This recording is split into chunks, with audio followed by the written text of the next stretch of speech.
The people that walk through those doors, I'm just as concerned about them as them buying a ticket to come to my concert. I want to give them the best of who I am and what I do. Gladys Knight's musical journey is truly remarkable. Celebrated as the Empress of Soul, her powerful and distinctive voice has earned her a place among the greatest vocalists in history. Decades after her rise to fame, her unforgettable voice continues to touch hearts around the world. From her beginnings with the Pips to achieving solo acclaim, Knight's path to success has been marked by both triumphs and trials. Now, at nearly 81 years old, long-standing speculations about her life have finally begun to surface. Before we proceed, let's delve into the life of Gladys Knight and explore how she navigated through challenges from a young age on her way to stardom. Gladys Knight's life. Gladys Maria Knight, affectionately known as the Empress of Soul, was born on May 28, 1944. Over the course of her remarkable life, she has made an indelible impact as a singer, songwriter, actress, and businesswoman. Her contributions to the world of music and entertainment span decades, earning her lasting admiration from fans and peers alike. With a voice that touches the soul and a career filled with unforgettable performances, Gladys Knight's legacy is one that continues to shine. One of her most notable achievements came as the lead singer of the legendary family group Gladys Knight and the Pips. The ensemble, which included her brother, Merrill Bubba Knight, and her cousins William Guest and Edward Patton, gained widespread acclaim for their harmonious blend and heartfelt performances. Together, they created timeless hits that still resonate with audiences around the world, cementing their place in music history. While her professional life soared, Gladys Knight's personal journey, especially in love and marriage, was marked by both joy and heartache. She was married 4 times and had 3 children. Her first marriage took place when she was just 16 years old. At the time, she discovered she was pregnant and decided to marry her high school classmate and fellow singer from Atlanta, James "Jimmy" Newman. Tragically, her first pregnancy ended in a miscarriage, a heartbreaking experience for any young couple.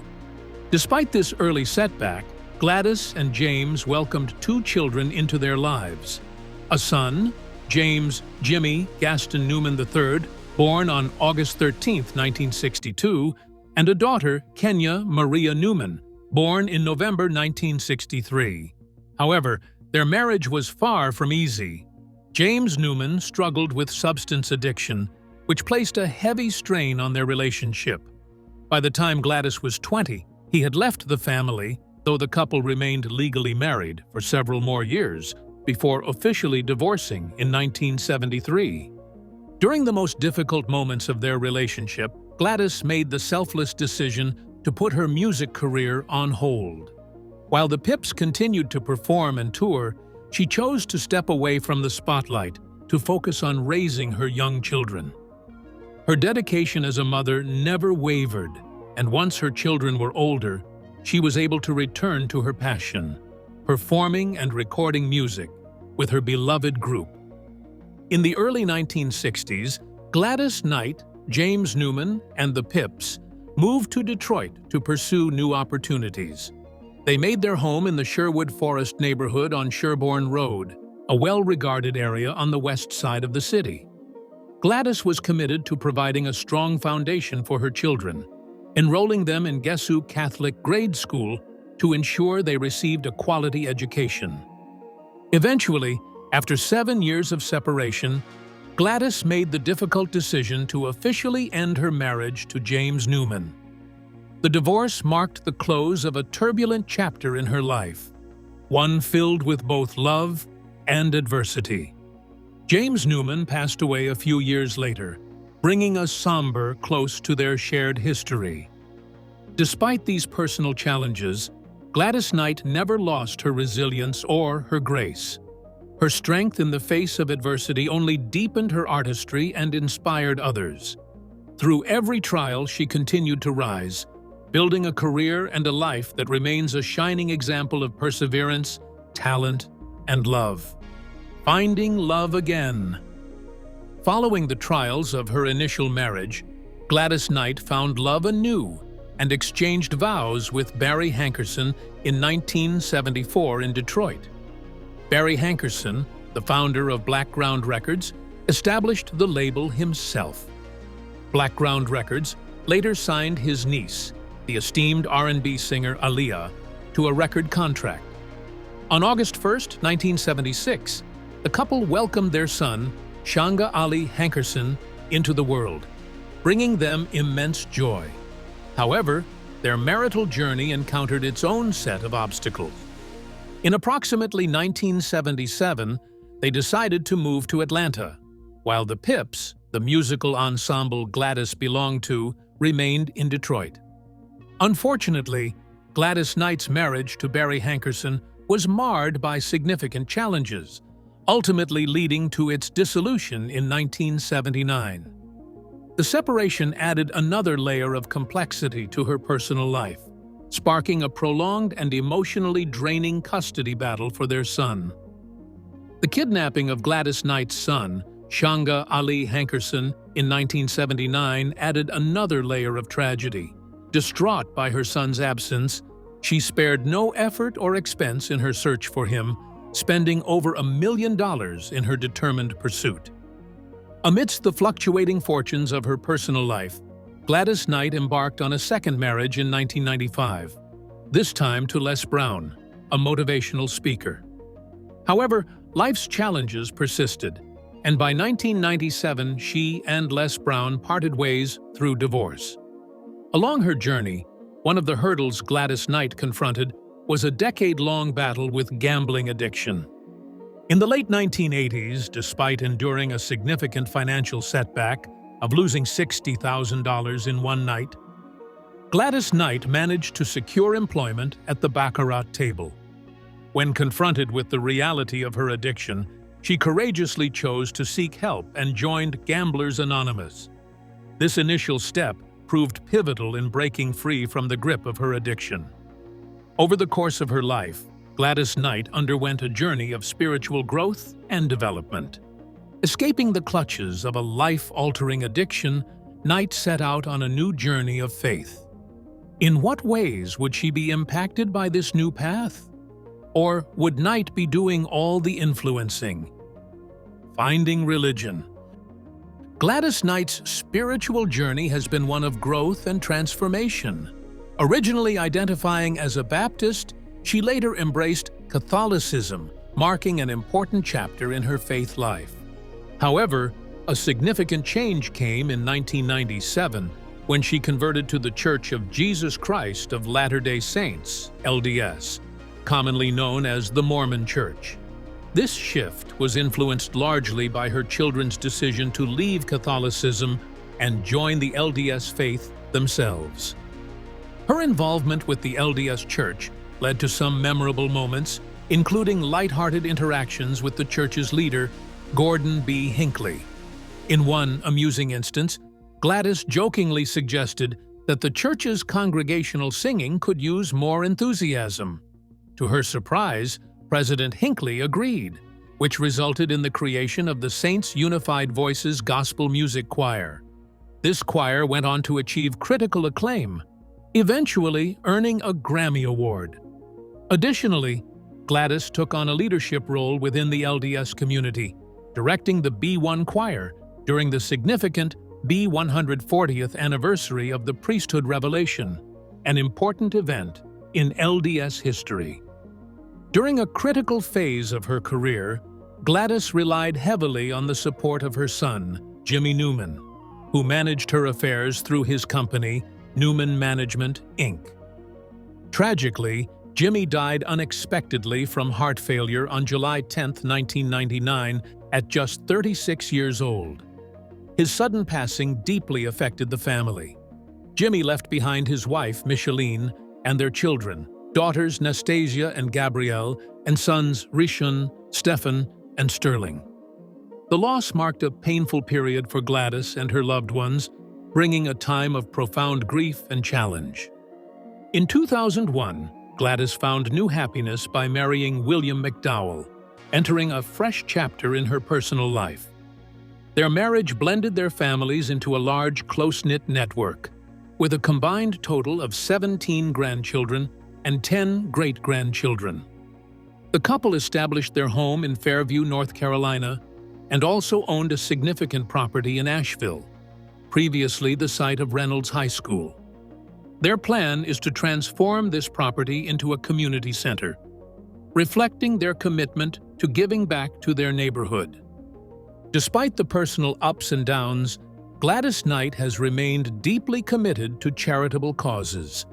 In 2017, she helped raise $400,000 for the Children's Learning Centers of Fairfield County during a benefit event at the Palace Theater, co-hosted by Carol Ann Riddell and Alan Coulter. Throughout her life, resilience, family devotion, and a desire to make a positive difference have defined Gladys Knight. Her ability to face life's challenges with grace and purpose is evident not only in her music, but also in her humanitarian work. Gladys Knight's accomplished career. Throughout the 1960s, 1970s, and 1980s, Gladys Knight and the Pips captivated global audiences with a string of chart-topping hits. Renowned for their powerful vocals and rich harmonies, they established themselves as a prominent musical act. Notably, they achieved 2 #1 singles on the Billboard Hot 100 chart, Midnight Train to Georgia and That's What Friends Are For, the latter being a collaborative effort between Gladys Knight and the legendary band, the Pips. Gladys Knight's impact on the music scene was undeniable, with the trio boasting an impressive 11 #1 R&B singles and 6 #1 R&B albums, further solidifying their influence in the industry.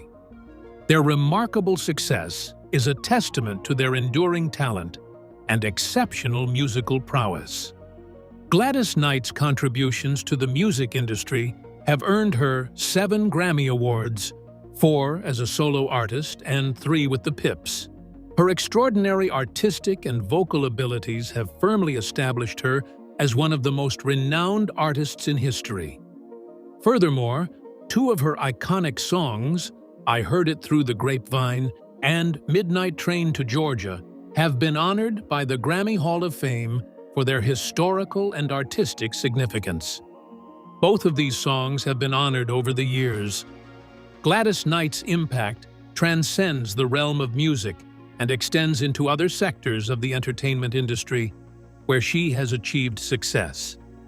Her versatility as an artist was exemplified by her recording of the theme song for the James Bond film License to Kill, released in 1989. Rolling Stone magazine's recognition of her as one of the 100 greatest singers of all time stands as a testament to her enduring influence on the music industry. Gladys Knight has received prestigious accolades, including the National Medal of Arts, the Kennedy Center Honors, and inductions into both the Hall of Fame and the Rock and Roll Hall of Fame, in recognition of her significant contributions to the arts. Her remarkable ability to express herself through music is underscored by her receipt of the Nobel Prize in Music. Additionally, she has been honored by the National Opera and recognized for her exceptional singing, piano, and guitar performances. Alongside her fellow Pips members, she holds esteemed positions in the Vocal Group Hall of Fame. Shanga Hankerson, the son of Gladys Knight, is the proprietor of a chain of chicken and waffle eateries based in Atlanta known as Gladys Knight and Ron Winans Chicken and Waffles. This establishment boasts 3 locations in the Atlanta vicinity, one of which gained recognition on the Travel Channel's original series Man vs. Food. However, in June 2016, authorities in Georgia conducted raids on 2 of the restaurants as well as their headquarters. Reports from WSB-TV in 2016 indicated that Hankerson was under investigation for issues related to unpaid taxes, along with associated penalties and interest. Jeff Mitchell, the Chief of Special Investigations at the Georgia Department of Revenue, explained to the station that the investigation focused solely on Hankerson and did not involve Gladys Knight herself. Knight's life has been marked by a series of ups and downs, but what lit the fuse for such an explosive life? The details can be found in the little beginnings. Gladys Knight's early life. Gladys Maria Knight was born in Atlanta to her parents, Merrill Woodlow Knight Sr., a postal worker, and Sarah Elizabeth Ney Woods. She grew up with siblings, including a sister named Brenda and a brother named Merrill Bubba Knight Jr. Sadly, they also experienced the loss of another brother, David Billy Knight. Gladys Knight's musical journey commenced in her youth. In the late 1940s and early 1950s, she discovered her passion for singing while participating in her church choir, where her exceptional talent first emerged. Her remarkable vocal abilities garnered attention from a broader audience at a young age. At just 8 years old, on July 1, 1952, she achieved a significant milestone by winning Ted Mack's The Original Amateur Hour TV show contest, hinting at her future as a music legend. Notably, the formation of the iconic group Gladys Knight and the Pips had its origins in serendipity.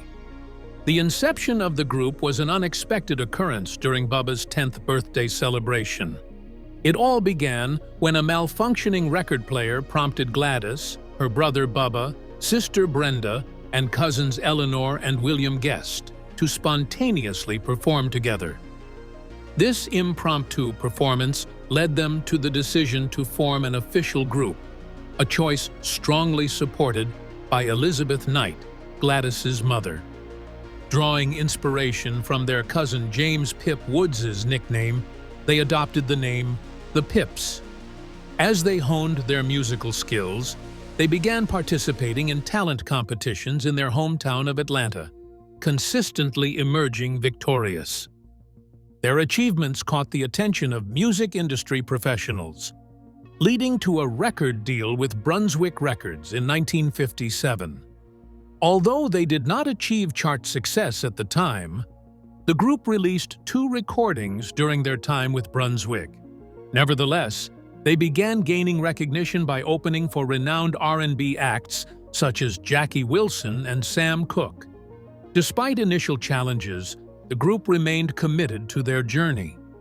Following the termination of their contract with Brunswick Records in 1959, Brenda Knight and Eleanor Guest chose to depart from the Pips to prioritize starting families. To address the gap, they welcomed new members into the group, including second cousin Edward Patton and friend Langston George. This development marked a significant turning point, propelling the band into a legendary career that would redefine soul music. The year 1961 signaled the start of a crucial era in Gladys Knight and the Pips' musical journey. Among the songs they recorded was Every Beat of My Heart, written by Johnny Otis.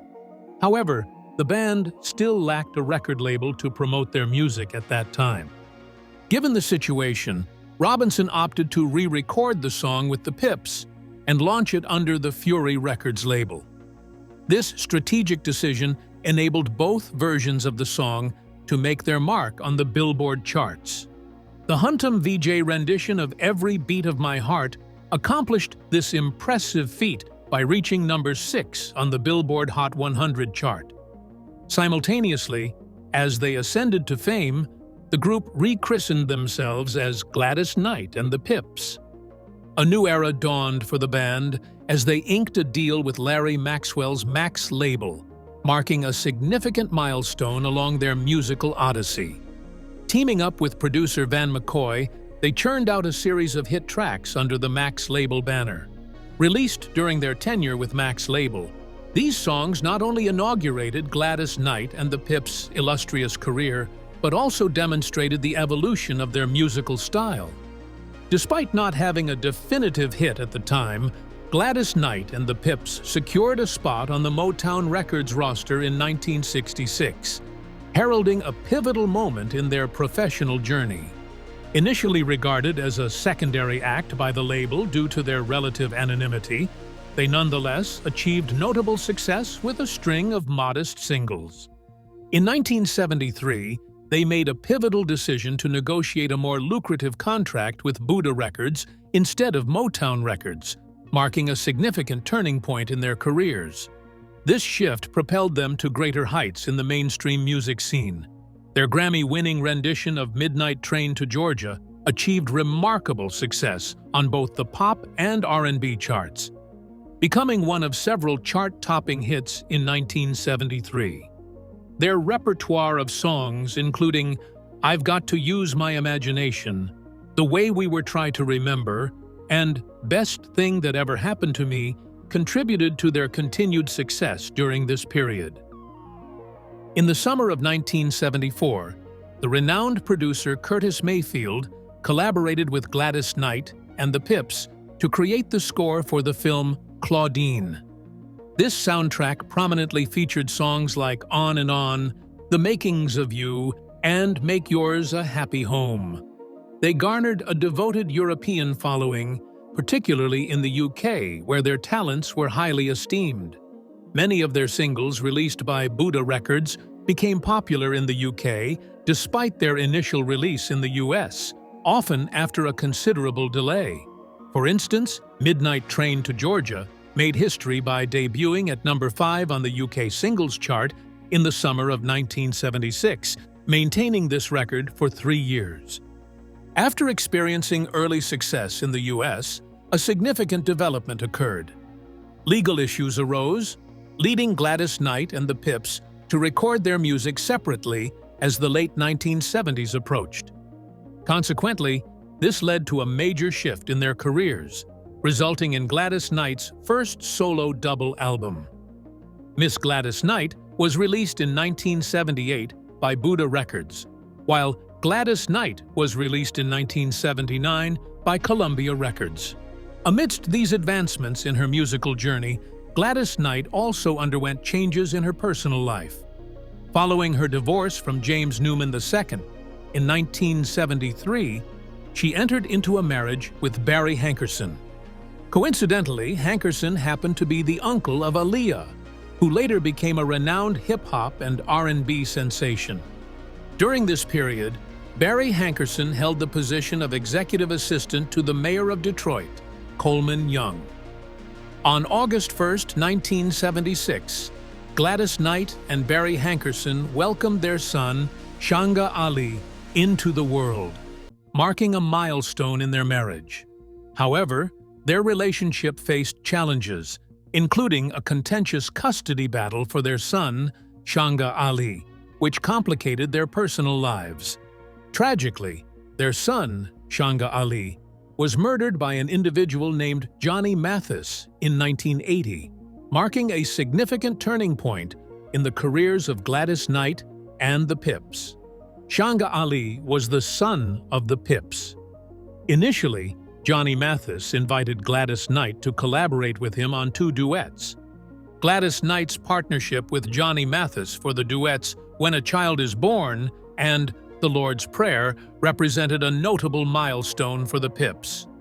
Joining Columbia Records proved to be a strategic decision for the group, enabling them to revert to their quartet formation and initiate a fresh chapter in their journey. Assisted by producers Nicholas Ashford and Valerie Simpson, they launched successful albums like About Love and Touch, which included popular singles such as Landlord and Save the Overtime for Me. The debut of the chart-topping single Save the Overtime for Me in 1983 reinforced their influence in the music scene. Renowned for its unique deep boogie style, the song garnered significant acclaim, peaking at number 66 on the Hot 100 chart and claiming the top spot on the R&B charts for a week. The groundbreaking music video, which integrated hip-hop elements, was revolutionary during its era.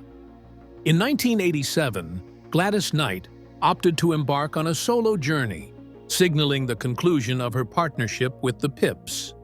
Their ultimate collaborative album, All Our Love, included the chart-topping success Love Overboard, which secured the #1 position on the R&B charts. The trio's remarkable legacy received additional accolades with the receipt of a Grammy Award. Gladys Knight's solo endeavors flourished with the release of acclaimed albums such as Good Woman and memorable collaborations alongside artists like Dionne Warwick and Patti LaBelle. Additionally, she played a significant role in philanthropy, actively engaging in benefit concerts and initiatives aimed at raising awareness and providing support for various charitable causes. Throughout her career, Gladys Knight's musical abilities continued to shine, earning her accolades and recognition from the music industry. Her enduring impact was further cemented with honors such as induction into the Rock and Roll Hall of Fame, the Georgia Music Hall of Fame, and the Vocal Group Hall of Fame. Solo career and other accomplishments. While still performing with the Pips, Gladys Knight expanded her influence through powerful collaborations and memorable performances. In 1985, she joined forces with Dionne Warwick, Stevie Wonder, and Elton John on the AIDS benefit single, That's What Friends Are For. The song became a massive success, reaching #1 3 times and winning a Grammy Award for Best Pop Performance by a Duo or Group with Vocal. The following year, Knight appeared alongside Dionne Warwick and Patti LaBelle in the HBO special Sisters in the Name of Love, showcasing the strength and unity of these legendary vocalists. On March 27, 1988, Knight's powerful voice was heard by millions as she performed America the Beautiful at WrestleMania 4 in Atlantic City, New Jersey. The next year, she recorded License to Kill, the theme song for the James Bond film of the same name. The track achieved top 10 status in both the UK and Germany, further solidifying her international appeal. Knight's solo career flourished in the early 1990s. Her third solo album, Good Woman, was released in 1991 under MCA Records and quickly climbed to #1 on the R&B album chart. The album featured hits like Men and earned a Grammy nomination for the song Superwoman, which she performed alongside Dionne Warwick and Patti LaBelle. That same year, Knight and LaBelle collaborated again on the track I Don't Do Duets for LaBelle's album Burnin'. Knight's national prominence continued as she performed the national anthem at Game 1 of the World Series in 1991. Her fourth solo album, Just For You, went gold and earned a nomination for Best R&B Album at the 1995 Grammy Awards. Beyond her solo work, Knight demonstrated a commitment to her faith and community by founding and directing Saints Unified Voices, a Mormon-themed choir.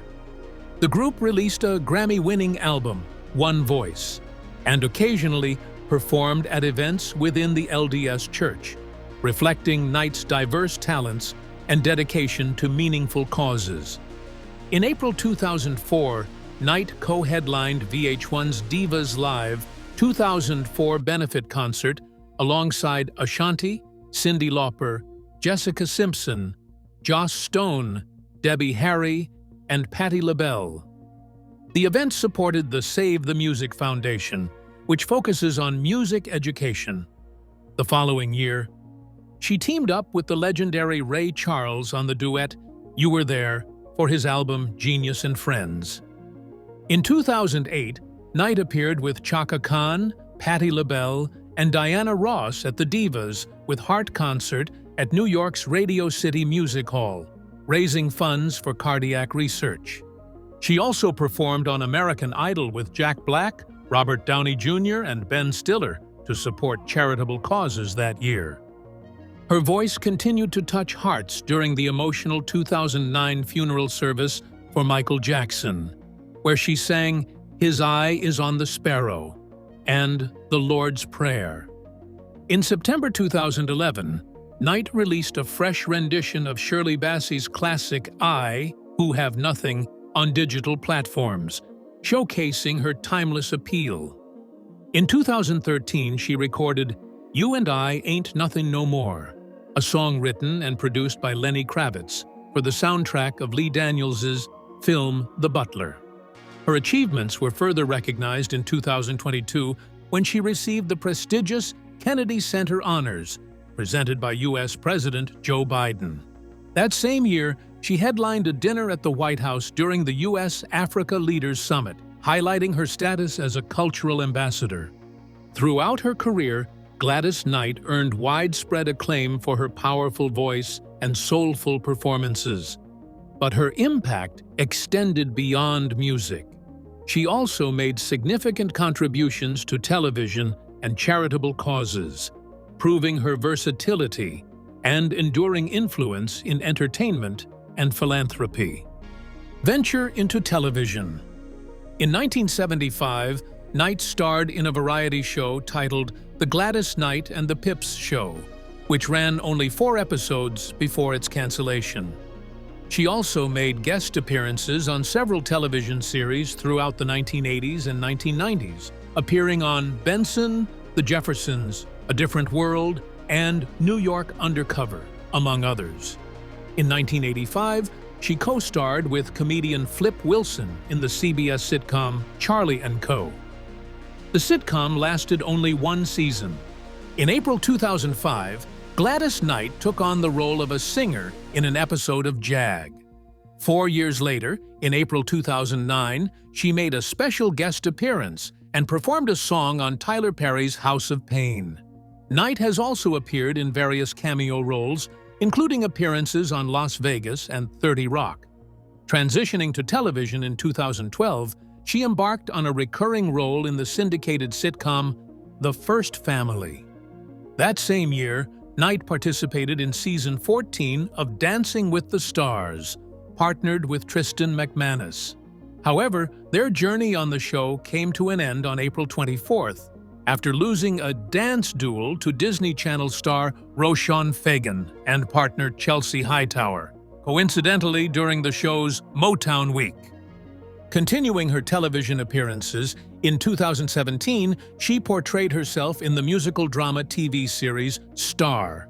In 2018, she took on the role of Ella Grover, the mother of Captain Lou Grover, in an episode of Hawaii Five-O titled Lele Puna Manu Like, Birds of a Feather, which aired on November 16, 2018. Moving into 2019, Knight surprised audiences by competing as Bee on the first season of The Masked Singer, where she finished 3rd. Throughout her time on the show, she delivered captivating performances of songs like Chandelier, Locked Out of Heaven, Wrecking Ball, What's Love Got to Do with It, You Make Me Feel Like, A Natural Woman, and I Can't Make You Love Me. She was ultimately edged out by Donny Osmond as Peacock and T-Pain as Monster. Farewell tours. In October 2009, Gladys Knight embarked on her farewell tour of the United Kingdom, with Tito Jackson as her supporting act and special appearances by Dionne Warwick. This UK farewell tour boasted higher production values compared to Knight's previous solo performances in the UK, which typically featured just her and a microphone. The tour featured a glossy program with pre-produced animations displayed on large onstage screens. Promotion for the tour included an appearance on the TV program Later with Jules Holland, during which Knight performed renditions of If I Were Your Woman and Help Me Make It Through the Night. Despite the farewell label, Knight resumed touring the UK a few years later, with performances in Scotland and England in 2015, 2016, 2017, 2019, 2022, and 2024. Additionally, a farewell tour of Australia and New Zealand is planned for March 2024. Legacy. Gladys Knight and the Pips received honors in 1996 with their induction into the Rock and Roll Hall of Fame. Just a year prior, Knight herself received a star on the prestigious Hollywood Walk of Fame.